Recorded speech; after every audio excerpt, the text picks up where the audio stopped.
Hey guys, welcome back to the channel. I wanted to do another valuation for you. If you guys like these valuations, make sure to subscribe. I do them all the time. And if you don't want to miss one of these valuations that I'm doing on these stocks, click the subscribe button, hit the notification bell, all that good stuff. So the stock that I want to talk about today is Domino's Pizza. And the reason why I want to talk about this stock is because there is a fairly prominent YouTuber out there who talks about Domino's. He's invested in Domino's. Maybe you've heard of him, maybe you haven't. Joseph Carlson. Link to his video in the description. Anyway, so he's been talking about him a lot. I follow him. I greatly respect Joseph Carlson. But he's been talking about Domino's a lot, and then the price dipped on Domino's earlier this year. Matter of fact, it bottomed out in April, I believe, at like $325 a share. And that got my attention. I thought, man, that might be a good opportunity to buy some Domino's. So I was considering it. It seemed like it might be a good idea to buy this company. I did a really quick down and dirty initial valuation, and I came up with a valuation of $350 per share based off of a 23% growth rate, which is what they've done historically. And that was interesting enough to have me dive in a little bit deeper. So I started thinking a lot about Domino's and what it is, what it's not. One thing that it is, and I like, let me just say this clearly, I like the company. I think they have a good product. I think that they've been growing like a weed. And I think that they're cash flow generative. I think that this is a good company to own, right? So I considered buying in, right? And also Domino's is just a great brand overall, right? I remember Domino's from growing up, right? They've been around basically forever, at least through my entire lifetime. And like I said, they deliver a consistent, good product, yummy pizza, right? So, and the franchise model in general is just such a cash cow that it makes a lot of sense. So looking at that, I started digging a little bit deeper. I saw the return on invested capital in the 50%, right? 50%. That means if they open a new store, they recover half of that investment in the first year of that store being open, which is amazing. It's insane. No wonder this thing has been growing like a weed, right? So Domino's, fantastic business. Can't complain about the business aspect of it too much. However, as I started thinking about Domino's a little bit more, I started thinking about the historical growth rate, right? So they've been getting about 23% a year compounded growth on the company. And that is incredibly fast, right? That's doubling it every other year, every 3 years, thereabouts. And so I thought, well, this seems amazing. But then I looked at the analysts on Wall Street and what they were expecting for growth in the future compared to the past. And one of the things that they were talking about is they were expecting growth in the 10% range, cutting the growth in half, right? And it turns out that if you cut the growth in half, you're no longer at a $350 valuation. You're more at like $155 a share valuation for this company, assuming that you want a 15% rate of return. That's a huge difference, right? And so I had to start thinking, is this a company that I want to invest in? And we need to dig a little bit deeper. Why are the analysts expecting it to grow so much slower than it did in the past? And so I started thinking about the company. And I have to tell you, I agree with the Wall Street analysts here. I think that it's only going to grow 10%. Matter of fact, I'd venture that it's probably going to grow a little bit slower, more like 9%, but we'll go with 10%, because that's what the quote experts are predicting. The reason why I think that 10% is more likely than the 23% that we've seen historically is that the market for Domino's is becoming incredibly oversaturated. And I don't blame them, right? If you were recovering half of your investment when you open a new store every single year, you probably want to plop stores everywhere, right? You'd want them all over the place. Except for you don't, right? That's the problem. You start undercutting sales of various different things if you don't spread these stores out far enough. And that can cause problems and profitability issues. And you have franchisees go under and right? So that's oversaturating a market is a real concern for Domino's at this point, I think. And let me tell you why I think that. And this is a completely biased view. I will completely admit that. This is very, very biased. But within a 2.5 mile radius of my house, which is more or less walking distance, right? 2.5 miles, you wouldn't want to walk much more than that. So within 2.5 mile radius of my personal residence, Domino's has 3 locations.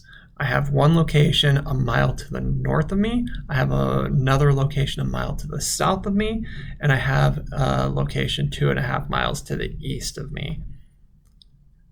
Think about that for a second, right? Each of these 3 Domino's stores, they're going to want to deliver to my house, right? That's within walking distance. It's within walking distance. All 3 of those stores are definitely within driving distance of my home, right? All of them could feasibly deliver to my location. And that is the very definition of oversaturated, right? I don't know if that's true in other locations or other places, but that just happens to be true of where I personally live.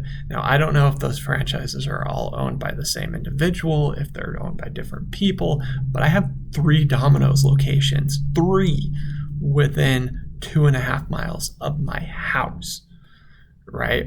So that's kind of a problem for Domino's, I think. And that's going to be a big problem for Domino's going forward. You actually saw this a couple of years ago with Subway, where anybody could get a Subway franchise and they popped up everywhere in the country. And I kind of feel like the same story is playing out. It's like history's repeating itself, except for instead of Subway sandwiches, we're doing it with pizza this time. And that causes and Subway sort of had this collapse in franchise owners. They weren't very happy. Subway was opening locations right next to each other, and they were cannibalizing sales of each other, and it's kind of ugly. And now they're kind of reeling things back in, and it's just not it's not a pretty picture for Subway, right? And I fear that the same thing is going to happen to Domino's. So I think that is a concern around Domino's. and why I think that Domino's might actually only be worth like $150 a share, right? Is because as you get oversaturated like that, it's going to be harder to grow, right? You can't continue growing like that indefinitely. People, there just aren't enough people in an area to support that many Domino's locations. And that's going to be I think over the next 10 years, that's going to be a problem for Domino's. Again, it kind of comes down to your interpretation on the growth rate here, right? Can Domino's sustain the growth rate that they've had over the last couple of years? Based off of the oversaturation that I'm seeing, I don't think so. But that's not the only thing, right? I think Domino's actually has a lot of debt for its size. The metric I prefer to use on here is more of like a debt to income sort of thing. I mentioned Joseph Carlson. He was talking about how Domino's, he was talking about how a couple of videos ago, how he thinks Verizon is a value trap. It's got a lot of debt, a lot of that sort of stuff. But when you look at a debt to income ratio for Domino's and a debt to income ratio for Verizon, you get a very interesting thing. So the debt to income ratio that I like to use is debt to EBIT or EBITDA. I'm looking at EBIT and when I'm talking about these numbers here. Domino's has a long-term debt to EBIT ratio of 5.03. And you can talk about whether that's good, bad, whatever, but basically what that says is that Domino's, if they paid every penny that they earned above interest and taxes, right? They don't pay any interest, they don't pay any taxes. Right?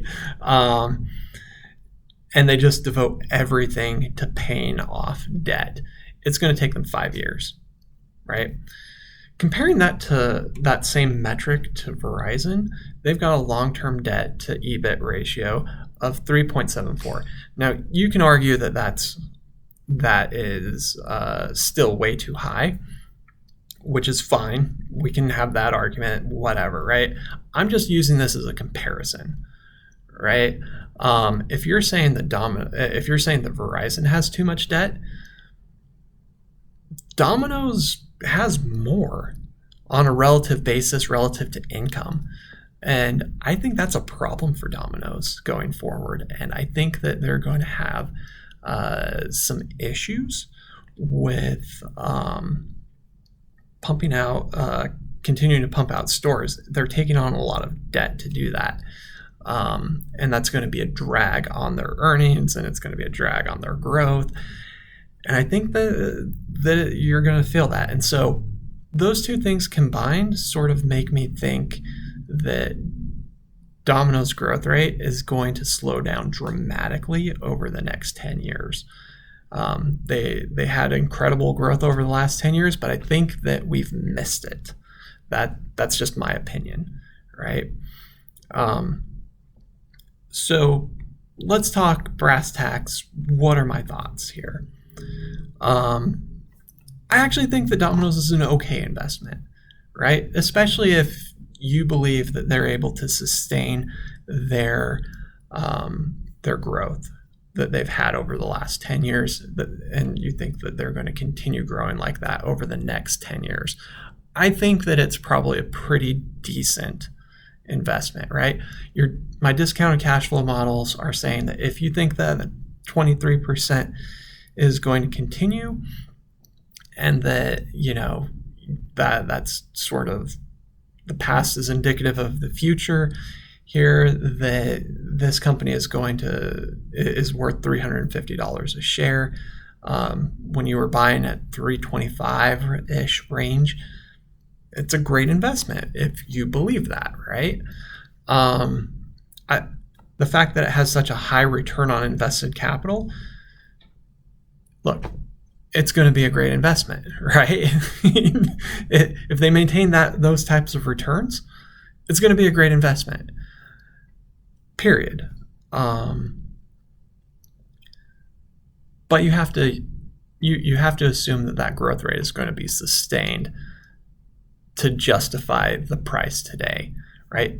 If you don't assume that growth rate and you bring it back down to like 10%, which I think personally is more realistic, you're looking at something more like a 4.5% rate of return on your investment in Domino's.